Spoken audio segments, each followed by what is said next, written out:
Have you ever wondered why marriages are falling apart faster than ever? Why divorce rates climb? Why homes are shattered? Why love feels so fragile in today's world? It's not just human weakness. It's not just cultural change. There is an ancient enemy at work, one who has hated marriage from the very beginning. From Eden's garden to our modern age, Satan has been on a mission to break the union between man and woman. But why? Why does he hate marriage so much? Stay with me, because by the end of this video, you'll see your marriage, or your future one, in a way you may never have before. Take your mind back to the Garden of Eden. Imagine the air filled with peace, no pain, no tears, no betrayal. And then, a wedding. God himself presents Eve to Adam.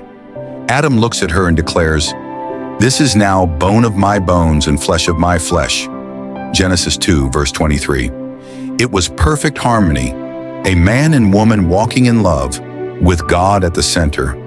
But from the shadows, someone else was watching. The serpent. Satan knew this union was more than romance. It was power. Together, Adam and Eve reflected the image of God in unity. Together, they would multiply and fill the earth with godly offspring. Together, they would rule creation. So what did Satan do? He attacked the very heart of their relationship. He whispered lies to Eve, and Adam failed to lead with truth. The result? Sin entered, blame entered, shame entered. Adam said, "The woman you gave me," and for the first time, husband and wife stood divided. The very first marriage became the very first battlefield. But why such hostility? Why would Satan focus so fiercely on marriage? The answer lies in what marriage symbolizes. The Bible calls it a mystery. Ephesians 5, verses 31 to 32. Paul writes, "This is a profound mystery, but I am talking about Christ in the church." Marriage is a living sermon.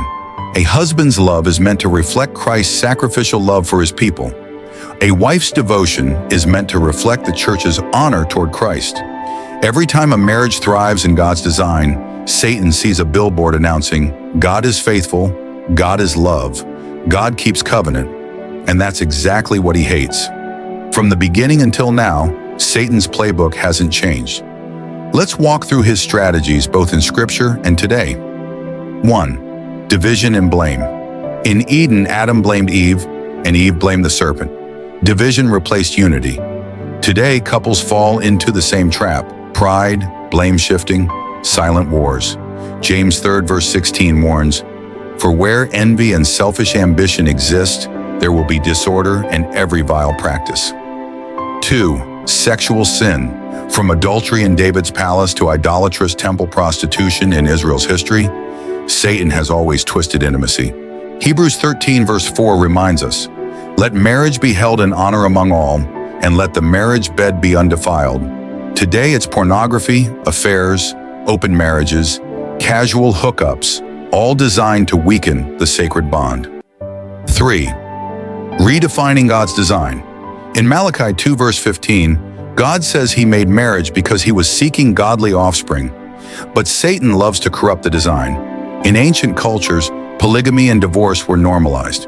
In modern times, marriage is being redefined and dismissed altogether. Isaiah 5:20 warns, "Woe to those who call evil good and good evil." 4. Attacking future generations. Satan knows if he breaks the family, he breaks the children. Studies in Scripture show children thrive in strong, godly homes. But broken marriages often produce broken hearts, and those wounds ripple through generations. That's why Malachi 2, verse 16 says, "For the Lord, the God of Israel, says he hates divorce. Not because he hates people who divorce, but because of the destruction it causes." 5. Silence in the home. A marriage without prayer, without the word, without spiritual leadership is an easy target. Matthew 12, verse 25 says, "Every kingdom divided against itself is laid waste, and no city or house divided against itself will stand." Now let's imagine two different homes. In the first, husband and wife live like roommates. They scroll on their phones at night, no prayer, no unity. Every argument turns into a cold war. Their children grow up confused about love. Satan hardly needs to try. The cracks are already wide open. In the second, A husband and wife kneel together at night. They hold hands. They pray. They forgive each other quickly. Their children see love modeled, not just preached. Satan looks at this family and trembles because he knows this is a fortress. A united marriage is a weapon in God's hand. Which home do you want yours to be? The good news is this: God never leaves us defenseless. Here are 5 ways to protect marriage. 1. Put Christ at the center. Ecclesiastes 4 verse 12 says, "A cord of 3 strands is not quickly broken." 2. Pray together. Matthew 18 verse 19 promises that when 2 agree in prayer, God moves. 3. Walk in forgiveness.